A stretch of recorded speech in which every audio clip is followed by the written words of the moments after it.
So the first build I want to talk about is Prowler's Claw. This is my favourite build, but it has just recently got a really bad nerf where the Prowler's Claw cooldown has been increased by 30 seconds, the lethality has been lowered by 3, and you can't use it on minions anymore, you have to use it on an enemy champion, which means you can't do the Claw Hop combo anymore onto the minion wave.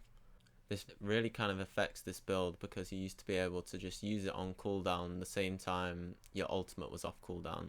So nearly every fight you would have both your ultimate and Prowlers up, and you wouldn't really have to worry about it being down in the fight. But now you'll notice you might start a fight and not have Prowlers up when you think it would have been, and that's where the nerf hits pretty hard. So for the build path, your first item is going to be the Prowlers, and sometime in building this or just after, you want to be building the Lucidity boots. Next item, you normally go for the Serpent's Fang, but if the enemy team have like no shields at all, sometimes Ghost Blade is a better option. Both are really good lethality items. It's going to really help with one-shotting the enemy. And if the enemy has any kind of shields, this Serpent's Fang is really insane because it cuts them in half. Edge of Night is almost always something I'll build to stop CC. When you're diving into the enemy team and they use like say Draven E or something to try and get you off, this will block it. For the fifth item, you're probably going to want to go for the Serolda's Grudge, because if you're building only lethality, the enemy team is going to be wanting to build some armor. And also getting into the late game, the enemy will have more armor just from scaling, so this is almost always a really good item. And then again, if they're getting quite a lot of armor, Black Cleave is really nice. It gives you a bit of tankiness as well. And with this build, you'll be doing almost true damage to the squishies on the enemy team. You'll have a lot of lethality from the mythic passive of the Prowler's Claw, plus these 3 items. And you can even go more lethality items if they're not building any armor, and then swap them out later for the Serolda's Grudge.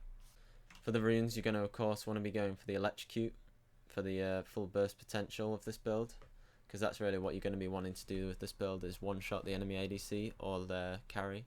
And you can even one-shot their 2 carries, say they have like a mage mid lane or a mage support or something. You'll most likely be able to one-shot both of them, so that's why the Electrocute is really good. And then Taste of Blood is almost always a good option. Helps a bit in lane, get some health back when you're poking the enemy, and also a little bit in team fights. But if you feel like you don't need this, Sudden Impact's really nice as well for a bit more extra lethality if you think you're going to be safe in lane. Eyeball Collection for some extra AD, and Relentless Hunter for some more movement speed as you're getting kills. And then a great option is Nimbus Cloak. When you're using Flash or Ignite in your combo, you'll get a sudden burst of movement speed, which can be really helpful with this Prowler's Claw build, because you can go into ult, Flash, get the movement speed, and then Prowlers onto the enemy, and you can really catch them off guard. Or when you're just fighting, you could ignite someone and be able to reposition easier. But if they have a lot of magic damage, sometimes Nullifying Orb will be way better, because it'll give you that little magic shield when it's kind of like a more for free. And then Absolute Focus, you almost always want to take this. Level 9, you'll be able to one-shot the backline minions above 70% health because of this rune. And you'll notice a lot of games, if you don't take this, they'll be left with like 1 HP. So this can be really good for pushing waves out when you're trying to push in roam. Makes it much faster. You should pick this build when the enemy team's squishy, meaning they have like ranged carries that aren't building armor. The lethality will really help to one-shot them. Your team has frontline and needs more AD damage, so you might have like 2 tanks, top and jungle or something, and a mage support or something. So you might actually be lacking quite a lot of AD damage and damage overall, and you really don't need to be too tanky because you've already got 2 frontline that can peel for you. So looking at your own team can tell you whether you should build this build or not. Enemy mid or jungle has a weak early game. You can really pressure them with this Electrocute and the early lethality you'll be building. And you can definitely snowball really hard if the enemy has a weak early game. Sometimes you want to build this build even if they have quite tanky team. If the enemy has like 1 or 2 high priority targets. So say they have like full tank peel for their 1 Jhin ADC, and their main source of damage is coming from that ADC. or their mage mid lane or something, you might actually want to go for the Prowlers. The enemy team are just going to want to be peeling for that ADC, and it's going to be really hard to get onto them. So the Prowler's Claw really helps for that. As I said before, you can ult from far away. You can like get onto them without ever being seen. With the Edge of Night, you can tank 1 CC from their peel. And yeah, this is a really good build for that. Situational items, of course, is the Manamune, is the main one. You can go this every game if you like, or you can sort of look at the team comps and think this game is going to go to late game because my team's scaling, because I've got like a Nasus top or something, so we're going to be wanting to play for the late game. Manamune scales really well into the late game as you get more and more mana and AD, so it's a really good option if you're looking to scale. And sometimes you actually don't want to build this because you want to go for that full out early game snowball.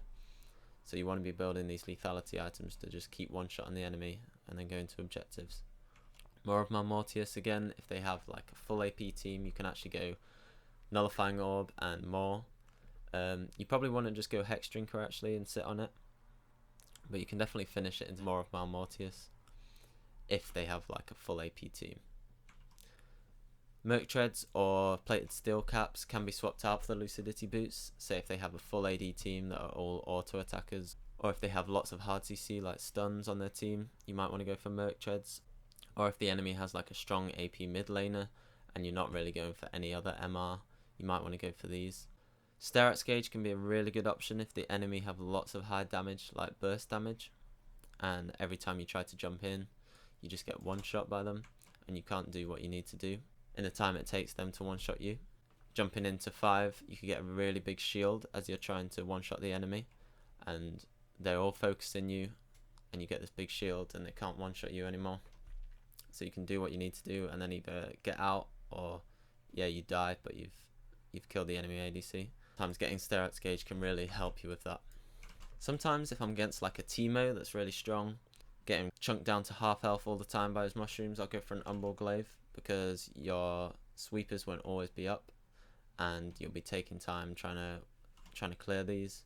Or if they have like a bard or a pike support at the same time, they'll be placing wards all over the place, and this can really help to clear out those Teemo traps or those wards.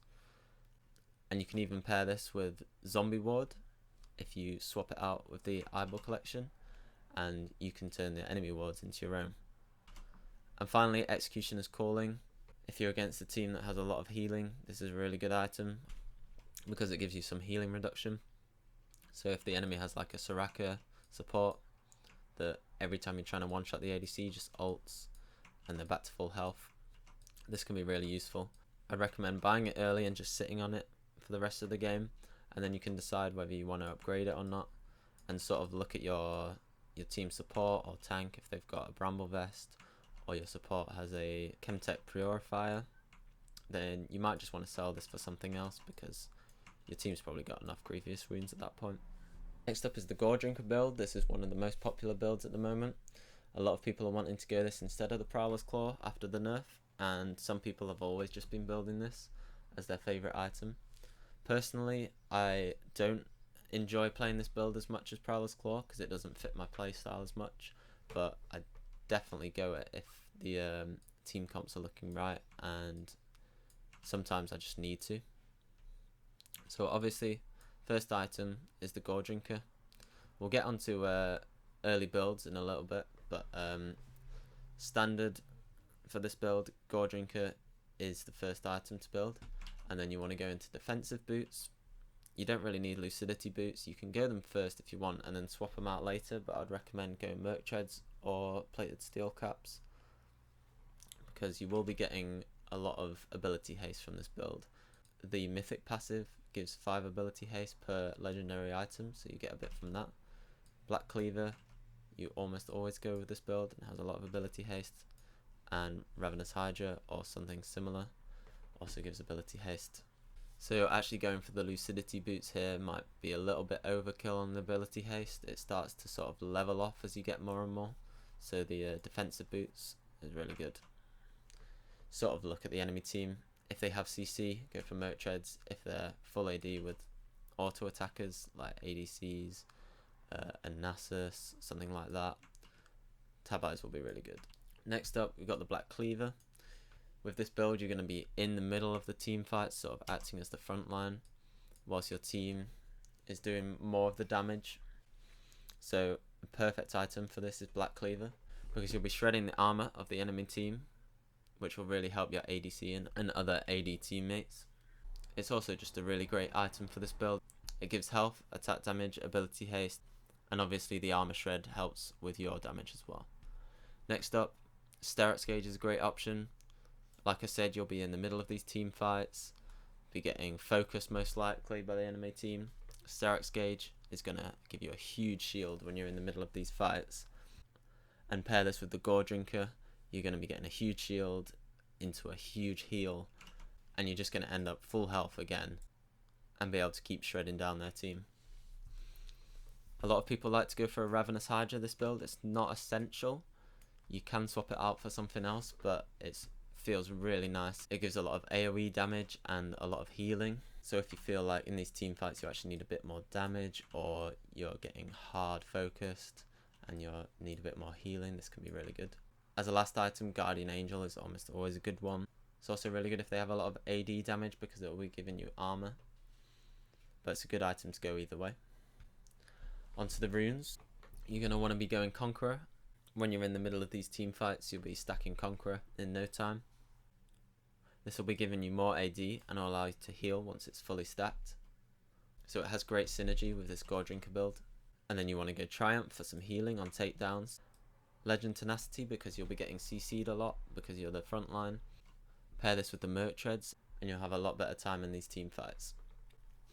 If they have absolutely no CC on their team, you can go for the Legend Alacrity, as you will be auto attacking a lot in this build, so this can help get you a few more autos in, which can actually stack your Conqueror a little faster as well.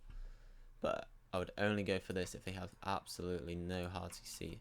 I would go for this even if they had just one hard CC. And then Last Stand as the last option. You'll be getting chunked down to low health, and then your Sterak's will proc, and then this will be doing more damage. You'll also be wanting to use your Goredrinker when you're low health, so this is perfect for this build. You then want to go Taste of Blood and Ravenous Hunter, as this will just be giving you more healing, and it's perfect synergy with this build. You want to be picking this build when the enemy team has 4 or 5 melee champs that are hard to one-shot. The more melee champs on the enemy team will make it much easier to proc this Goredrinker on multiple enemies, which will be making it work a lot better. And when the team have 3 or 4 ranged champs, they can just kite you really easily with this build, so it can be really hard. So you really want to be looking at the enemy team to decide whether you want this build or not. Them being hard to one-shot, meaning they have like heals or peel or a lot of armor or something, will make the Prowler's Claw build quite challenging, as you really won't be able to one-shot anything. So this is another thing to look out for when you're thinking about what to build. Your team have enough damage but no frontline, so you have like your top, jungle and ADC are all pretty like high damage, low tankiness, and you sort of need to fill in that gap for your team, otherwise they'll be getting one shot and the enemy team will have a really easy time of getting through your team. The enemy team has too strong a peel to try to one shot the enemy carry, so going the Prowler's Claw build, sometimes they just have so much CC, like they have a Leona. The enemy ADC is a Draven with his E. They have like a Xerath mid and some tanks top and jungle. You're going to have a really hard time getting onto the ADC. It's possible, but sometimes it just really makes the Prowler's Claw build hard when they have a lot of peel, and you'll be absolutely useless if you can't one-shot their carries. So this is something to keep in mind. Situational items for this build. Bramble Vest you can actually build during Goredrinker or just after. This can be if they have a lot of auto attack champions or just a lot of healing. It can be really good. It gives you a lot more tankiness while skipping grievous wounds. You're also likely to be getting focused by the enemy ADC, so this will be doing a little bit of damage to them whilst they focus you. If it's working out really well, you can change it into a Thornmail and it'll be even stronger. You can also go for a lethality item with this build, as I've shown in some of my videos. You can even start with a Serrated Dirk before going into the Goredrinker, which can really help to snowball into this build as it has quite a weak early game. or you can just start building one of these after the Goredrinker.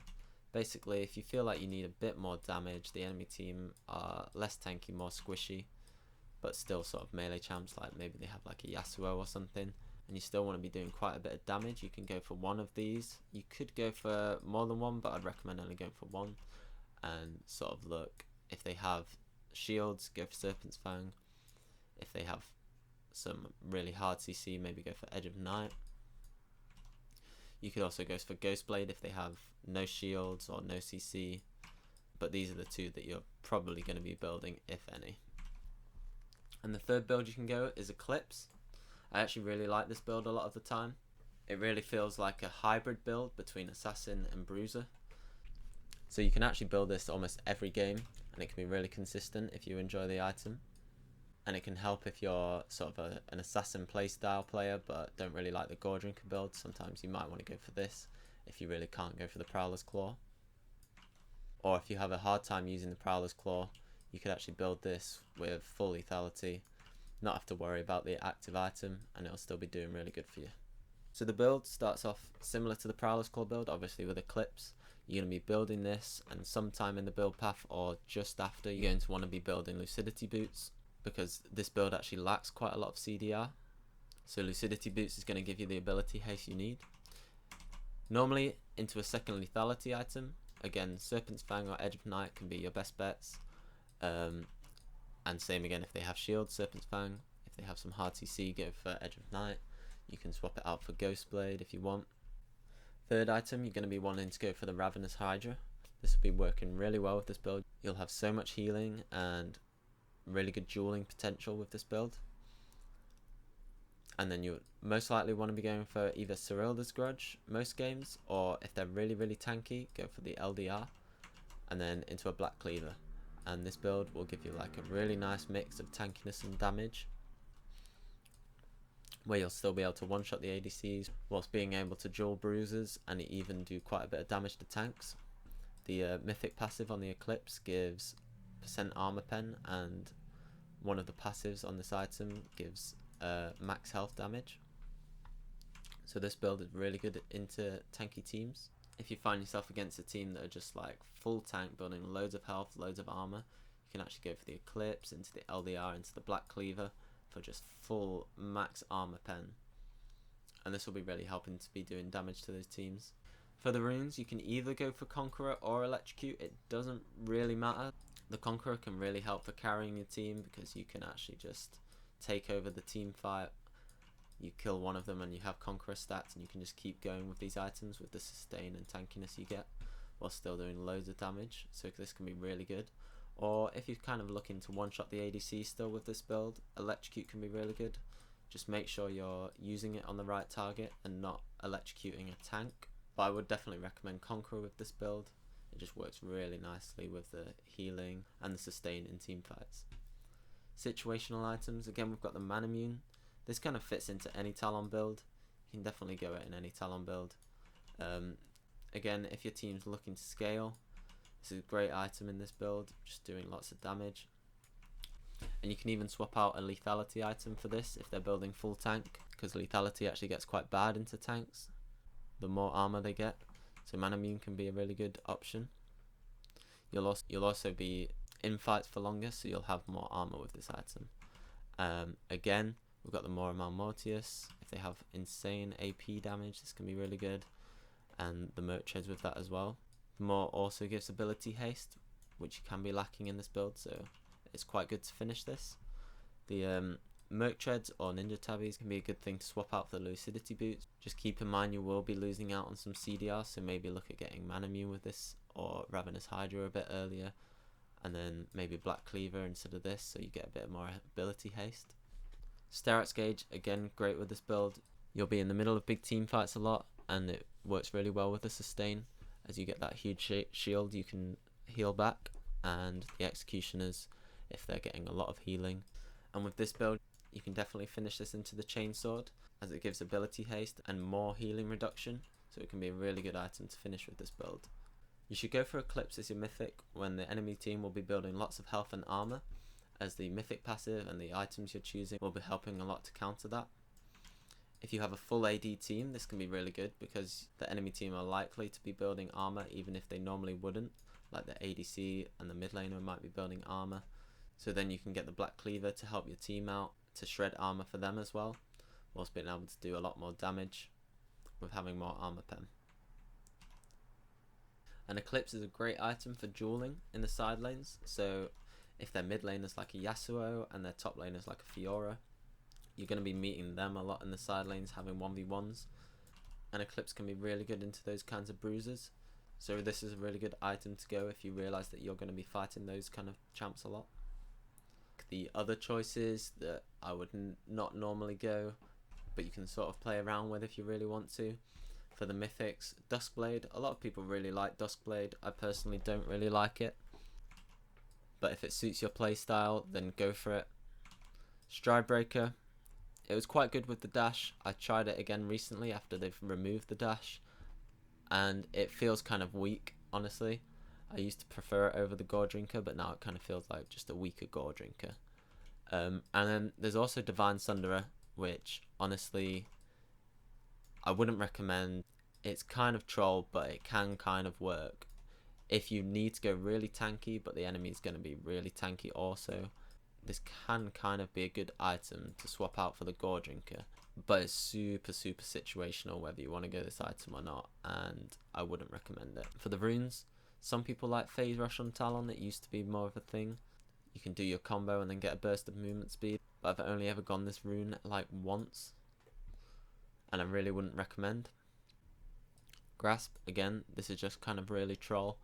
You can sort of make use of it if you're kind of going for a tanky bruiser setup, maybe pair it with the Divine Sunderer, but I really wouldn't recommend. Conqueror is just a much better option. And then Predator. Predator's okay. Some people actually really like it for roams and flanks, but I just think if you're going for that one-shot build, Electrocute is always going to be better. And then for starting items, so you almost always want to be going for a longsword and refillable pot, but sometimes if you're going for a Goredrinker setup and you know you're not going to be building any lethality, a Doran's Blade can be a really good option. If you're going for Manamune and you feel like you have absolutely no kill pressure in lane, you just kind of want to play for Scuttle Crab, you want to farm with your abilities, Tear can be a really good starting item, but it will obviously take away some damage, so if you feel like you can kill the enemy level 2 or 3 or something, sometimes going Tear can be kind of troll, because it might take away from your kill pressure. And then Corrupting Potion, people used to build this quite a lot on Talon, but I never really liked it. It can help a little bit of sustain, maybe if you're playing for Scuttle Crab, but I wouldn't really recommend going Corrupting Potion. If you've been hard counter picked, and all you want to do is farm to level 6 and not die, then this can be a good option.